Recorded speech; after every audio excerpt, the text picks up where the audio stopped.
সুপ্রিয় দর্শকবৃন্দ, দেশ ও বিদেশের যে যেখান থেকে আমাদের সংবাদটি দেখছেন সবাইকে স্বাগত। আজ ৩ মার্চ ২০২৬। বিশ্ব আজ এমন এক মুহূর্তের মুখোমুখি যা হয়তো মানব ইতিহাসের মোড় ঘুরিয়ে দেবে। ইরান এবং ইসরায়েলের মধ্যে যে দীর্ঘদিনের উত্তেজনা ছিল তা আজ এক প্রলয়ঙ্কারী যুদ্ধে রূপ নিয়েছে। ভোর রাত থেকে শুরু হওয়া এই রক্তক্ষয়ী সংঘাত এখন আর কেবল দুটি দেশের মধ্যে সীমাবদ্ধ নেই। আমেরিকার সরাসরি হস্তক্ষেপে পরিস্থিতি এখন তৃতীয় বিশ্বযুদ্ধের হাতছানি দিচ্ছে। আজ ভোরে যখন বিশ্ব ঘুমিয়েছিল তখন ইরানের আকাশ থেকে ধেয়ে আসে শত শত ব্যালিস্টিক মিসাইল। ইসরায়েলের তেল আবিব, হাইফা এবং জেরুজালেম শহরের আকাশ আজ ভোরে আগুনের গোলার মতো জ্বলে উঠেছিল। ইরানের দাবি তারা তাদের নতুন প্রযুক্তির ফাত্তাহ-2 হাইপারসনিক মিসাইল ব্যবহার করেছে, যা ইসরায়েলের অত্যাধুনিক প্রতিরক্ষা ব্যবস্থা আয়রন ডোমকে ফাঁকি দিয়ে সরাসরি সামরিক লক্ষ্যবস্তুতে আঘাত হেনেছে। ইসরায়েলি ডিফেন্স ফোর্স বা আইডিএফ স্বীকার করেছে যে নেভাটিম এবং তেলনফ বিমান ঘাঁটিতে বড় ধরনের ক্ষয়ক্ষতি হয়েছে। কিন্তু এর বদলা নিতে ইসরায়েলও বিন্দুমাত্র দেরি করেনি।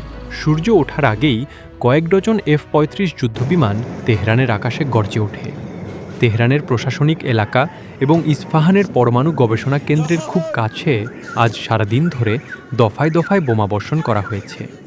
ইরানের রাষ্ট্রীয় গণমাধ্যম জানিয়েছে এই হামলায় তেহরানের প্রধান বিদ্যুৎ কেন্দ্র এবং বেশ কিছু বহুতল ভবন ধসে পড়েছে। ধসে পড়া ভবনের নিচে শত শত মানুষ আটকা পড়ে আছেন। আমরা যে দৃশ্যগুলো দেখছি তা কোনো সিনেমার দৃশ্য নয়, বরং বাস্তবের এক চরম নিষ্ঠুরতা। এখন আসা যাক সবচেয়ে কষ্টের তথ্যে। আজ সন্ধ্যার রিপোর্ট অনুযায়ী ইরানে এ পর্যন্ত 450 জনেরও বেশি বেসামরিক নাগরিক নিহত হয়েছেন। অন্যদিকে ইসরায়েলের ভেতর রকেট হামলায় নিহত হয়েছেন অন্তত 70 জন। কিন্তু আমাদের বুক ফেটে যায় যখন আমরা দেখি আমাদের এই অঞ্চলের সাধারণ মানুষগুলো সেখানে বিপদে পড়েছে। আমাদের হাতে আসা খবর অনুযায়ী তেহরানে বোমা বিস্ফোরণে 2 জন বাংলাদেশি এবং 3 জন ভারতীয় নাগরিক প্রাণ হারিয়েছেন। তারা সেখানে জীবিকার তাগিদে গিয়েছিলেন, কিন্তু যুদ্ধের এই আগুনে তাদের স্বপ্নগুলো আজ পুড়ে ছাই হয়ে গেছে।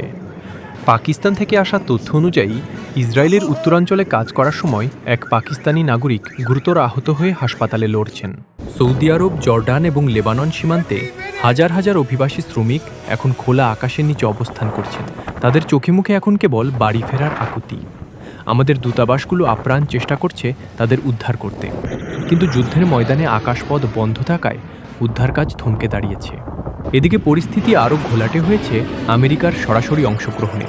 রিয়াদে মার্কিন দূতাবাসের ড্রোন হামলার পর হোয়াইট হাউস থেকে সরাসরি যুদ্ধের ঘোষণা এসেছে। মার্কিন প্রেসিডেন্ট ডোনাল্ড ট্রাম্প জানিয়েছেন তারা ইরানের ওপর সর্বাত্মক অভিযান শুরু করতে যাচ্ছেন। লোহিত সাগরে থাকা মার্কিন নৌবহর থেকে ইরানের বন্দর আব্বাস লক্ষ্য করে একের পর এক তোমাহক মিসাইল ছোড়া হচ্ছে। এর প্রতিক্রিয়ায় ইরান তাদের তুরুপের তাস চালার ঘোষণা দিয়েছে। তারা জানিয়েছে আজ রাতের মধ্যেই যদি হামলা বন্ধ না হয় তবে তারা হরমুজ প্রণালী চিরতরে বন্ধ করে দিবে। দর্শক, আপনারা কি জানেন এর অর্থ কি? যদি হরমুজ প্রণালী বন্ধ হয়ে যায় তবে পুরো বিশ্বের তেলের সরবরাহ বন্ধ হয়ে যাবে এবং বিশ্ব অর্থনীতি ধ্বংসের মুখে পড়বে। রাশিয়া এবং চীন এই মুহূর্তে তাদের রণতরী মধ্যপ্রাচ্যের দিকে পাঠাচ্ছে। বিশ্ব এখন 2 ভাগে বিভক্ত হয়ে পড়েছে। আমরা কি তবে পারমাণবিক যুদ্ধের দিকে এগিয়ে যাচ্ছি? এই ধ্বংসলীলা কি থামবে না? তেহরান থেকে তেল আবিব সর্বত্র আজ কেবল লাশের গন্ধ আর স্বজন হারানোদের হাহাকার। সুপ্রিয় দর্শক, আমাদের আজকের এই বিশেষ প্রতিবেদনে আমরা আপনাদের অনুরোধ করব সেখানে থাকা আমাদের ভাই বোনদের জন্য আপনারা দোয়া করুন। আপনাদের পরিচিত কেউ যদি সেখানে থেকে থাকে তবে তাদের সর্বশেষ অবস্থা আমাদের কমেন্ট বক্সে জানান। পরিস্থিতি প্রতি মুহূর্তে পাল্টাচ্ছে। সব খবর সবার আগে পেতে আমাদের সাথেই থাকুন। আজকের মতো এখানেই বিদায় নিচ্ছি।